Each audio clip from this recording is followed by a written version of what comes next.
Hi there! Welcome to Parents' Domain! When I first had my baby, I thought that I was prepared for sleepless nights. You've been warned by everyone, right? It's a universal rite of passage, a shared joke among the initiated.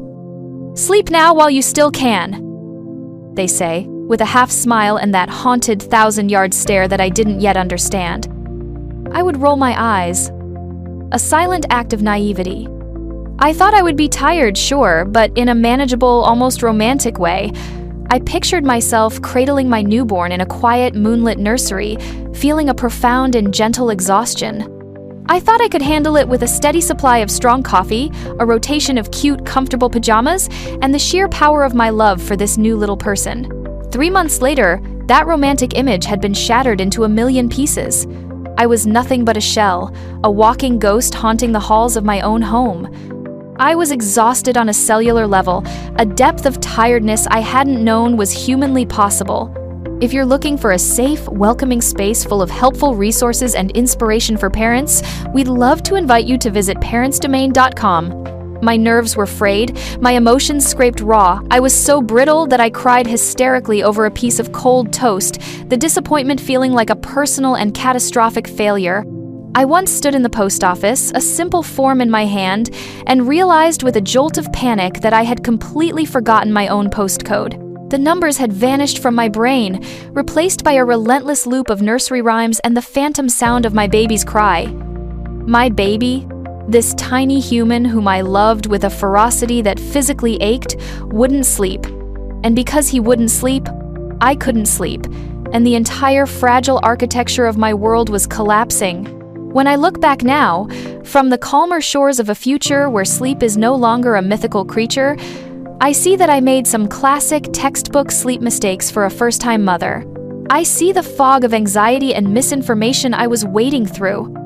But if I had to pinpoint the single biggest mistake, the one that amplified all the others, it was this. I treated my baby's sleep, and by extension my own, as if it were a test that I was failing, day after day, night after night. This mindset, this belief that there was a right way to do it and that I was spectacularly getting it wrong, was the poison that made everything worse. This post is for those of you who are in the thick of it, currently navigating the treacherous, unpredictable landscape of baby sleep.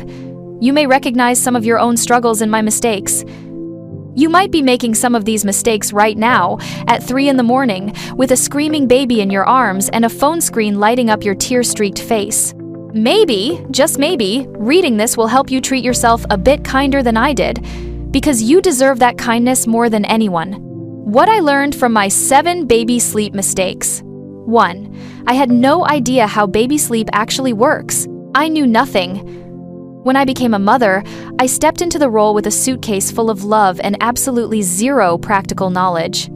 I held a fundamental, deeply flawed belief that babies are born with the innate capability to sleep if they're tired enough. It seemed logical. You get tired, you sleep. How difficult could it be to get a baby to sleep? Spoiler, it's monumentally, soul-crushingly hard. And it's hard because their biology is completely different from ours. I did not know that a newborn's sleep cycle is incredibly short, sometimes only 45 minutes long, meaning they surface and can fully wake up constantly. I didn't know that their circadian rhythm, the internal clock that tells us when to be awake and when to sleep, is non-existent at birth. They don't know the difference between night and day, and it can take months for that rhythm to develop. I was fighting against pure biology. My most catastrophic misunderstanding was the concept of overtiredness. In the adult world, if you stay up extra late, you eventually crash from exhaustion. I applied this same faulty logic to my baby. I thought that by keeping him up a little later, I would tire him out more effectively, leading to a longer, deeper sleep. In my supposed cleverness, I would intentionally stretch his wake window, pushing him past his subtle, sleepy cues, the first yawn, the slight eye rub, the glassy-eyed stare into the distance. In reality, I wasn't tiring him out, I was pushing him into a state of neurological overdrive. An overtired baby does not just crash, they become wired. Their little bodies, sensing a state of emergency from being awake too long, release stress hormones like cortisol and adrenaline. This is a primal survival mechanism, but in a safe, modern nursery, it's a recipe for disaster. Instead of drifting off peacefully, My son would become frantic, crying inconsolably, his limbs flailing. He was desperate for sleep, but his own body was fighting against it. I had, with the best of intentions, set him and me up for a sleep catastrophe. And the witching hour? Check. Check. Check. Triple check. That period every evening from about 5 p.m. to 11 p.m., where he was utterly inconsolable, felt like a personal punishment. I now know this is a common developmental phase, likely caused by a convergence of end-of-day overstimulation and a natural dip in maternal hormones. But at the time, I thought it was something I was doing wrong. I'd spend hours bouncing, shushing, and pacing, feeling my own panic rise with the pitch of his cries. What I now know is that baby sleep is a complex dance involving biology, temperament, and timing. Understanding the science behind it would have changed everything. Learning to spot his unique, age-appropriate sleep cues and respecting his natural wake windows would have been revolutionary. It would have allowed me to work with his biological needs instead of fighting against them. I wasn't being lazy or failing as a mother. I was simply profoundly ignorant. 2. I tried to make my baby fit the book. On my bedside table, I once had a teetering stack of 5 different books on baby sleep. Their covers were plastered with smiling, cherubic babies, all presumably sleeping soundly. Each book promised to reveal the secret, the one true method to getting a baby to sleep through the night. Each had a different philosophy, a different technique, a different set of rigid rules. And absolutely none of them worked on my child. I would read chapters on strict nap times, detailed feeding schedules, and the holy grail of self-settling. This information didn't empower me, it got me all worked up. I became a slave to the clock. I would live in a state of escalating panic if a book stated that my baby was supposed to be napping at 9:00 a.m., but he was wide awake and gurgling happily at 9:15 a.m. My internal monologue was a torrent of self-doubt. What am I doing incorrectly? Why isn't he tired? Did I miss the window? I've already failed the first nap of the day. The whole day is ruined. It wasn't my fault, nor was it the fault of my baby. It was profoundly unfair to expect a tiny, brand new human who has never read a book in his life to adhere rigidly to a schedule printed on a page. These books, often written with an air of absolute authority, failed to account for the one variable that matters most, the baby himself. What I eventually learned was that each baby has a unique, innate temperament. Some babies are naturally calm and adaptable. They are the good sleepers people love to talk about. Others are more sensitive, more alert, or have a greater need for physical closeness. Some babies need more time and support to transition from the bustling world of wakefulness to the quiet vulnerability of sleep. Some need the steady rhythm of rocking, the comfort of feeding, or the warm, secure pressure of a cuddle. And that's not just fine. It's normal. There is no one-size-fits-all solution when it comes to sleep. By desperately trying to force my unique, spirited baby into a generic template from a book, I was making both of us miserable. He could sense my anxiety, which in turn made him more unsettled. I was ignoring his cues in favor of the clock's demands. I wasn't parenting my child. I was trying to manage a project that refused to stick to the timeline. Letting go of the books and starting to read my baby was the first step toward finding peace. 3. I stressed too much about bad habits. The warnings. They come from everywhere: well-meaning relatives, online forums, even the pages of those sleep books. You'll make a rod for your own back if you pick him up every time he cries. If you rock him to sleep now, you'll still be rocking him when he's in high school. Don't let him use you as a human pacifier. You're creating a bad habit. I took these warnings very seriously. I absorbed them like a sponge, letting them seep into my already anxious mind. I took them far, far too seriously. My fear of creating these so-called bad habits became a source of immense stress. It led me to stop doing things that were actually working beautifully for us. Feeding my baby to sleep was a calm, lovely, and effective way to get him to rest. But the fear that I was building an unsustainable sleep association made me try to stop. Cuddling him on my chest until he was in a deep slumber was a moment of pure connection, but I was terrified I was preventing him from learning to be independent. I remember some nights with painful clarity.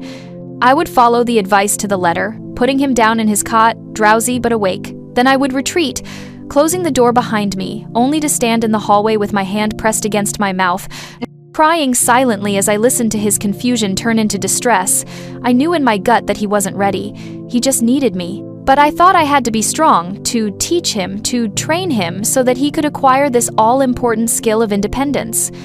It felt cruel, and it felt like a betrayal of my most basic maternal instincts.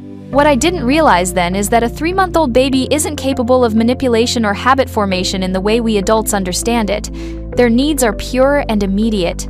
Sleep is not a behavioral issue to be trained, it is a developmental one that unfolds over time. A baby's need for closeness and comfort is a biological imperative. For 9 months, they were held constantly, soothed by the rhythm of our heartbeat and the sound of our voice. To expect them to suddenly be content sleeping alone in a quiet, still room is a huge ask. If I could go back in time, I would rock that baby with no guilt whatsoever. I would feed him to sleep with pride, knowing I was providing him with both nourishment and comfort. I would let him nap on my chest for hours, soaking in the scent of his hair and the weight of his little body. I would stop worrying about a hypothetical future of dependence and instead trust the powerful, beautiful bond we were building in the present.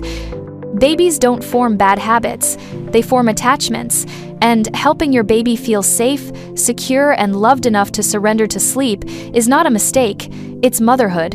What is the truth? The hard, unmarketable truth is that there is no miracle product that can make a baby sleep. There are tools that can support sleep, that can help create a calming environment, but they cannot replace the fundamental building blocks of responsive parenting, learning your baby's cues, establishing gentle routines, and providing a consistent sense of safety and connection. I wish I had saved my money and, more importantly, my sanity. I wish I had focused my energy on observing and responding to my baby's actual needs instead of chasing after the latest sleep solution peddled by clever marketers. Because the reality is, a baby doesn't need a high-tech bassinet or a star projector. They don't need an app. What they truly deeply need is you. Neither a machine nor a swaddle can replace the warmth of your arms, the rhythm of your breathing, or the reassuring beat of your heart. That is the only real magic bullet. I needed to stop trying to achieve perfect sleep and instead learn to embrace the messy, unpredictable, and imperfect reality of life with a baby. What I would tell myself, and you now, if I could travel back in time and sit next to that anxious, exhausted version of myself in that dimly lit nursery, I wouldn't bring a gadget or a sleep guide. I would bring a flask of hot tea. I would bring a warm, weighted blanket for her shoulders. And I would wrap her in a hug that said, "I see you, and you're not alone." Then, this is what I would say: "You're doing so well. This is so much harder than you ever thought it would be, and you are meeting the challenge every single minute. Your baby isn't broken, and you are not broken either. You are the perfect mother for this exact baby, and your instincts are a far more reliable guide than any book. Sleep will come. It will not be a straight line, it will ebb and flow, but it will come in its own time. For now, just breathe. Rest whenever and however you can, even if it's just 5 minutes of closing your eyes while the baby naps on you. Let others help. Let them bring you food. Let them hold the baby while you shower. Saying yes is a sign of strength. And please, please remember, this is only a temporary season. This is not forever. It is only a season. It's a hard, blurry, relentless, and beautiful season. One day, you will sleep again. You will sleep for 8 uninterrupted hours, and it will feel like the most decadent luxury in the world. And a time will come when you will forget the precise texture of this exhaustion. You'll forget what it felt like to pace the hallway at 3 a.m., the floorboards creaking under your feet. You'll see photos of that squishy little night owl you once knew, and you'll just smile, remembering the warmth of their head tucked under your chin. So if you are in that hallway right now, tired, overwhelmed, feeling lost, and doubting everything about yourself, please know that you are not the only one. You are part of a vast, silent tribe of mothers who are awake with you. You are doing an amazing, incredible, world-changing job. Be kind to yourself. You are more than enough.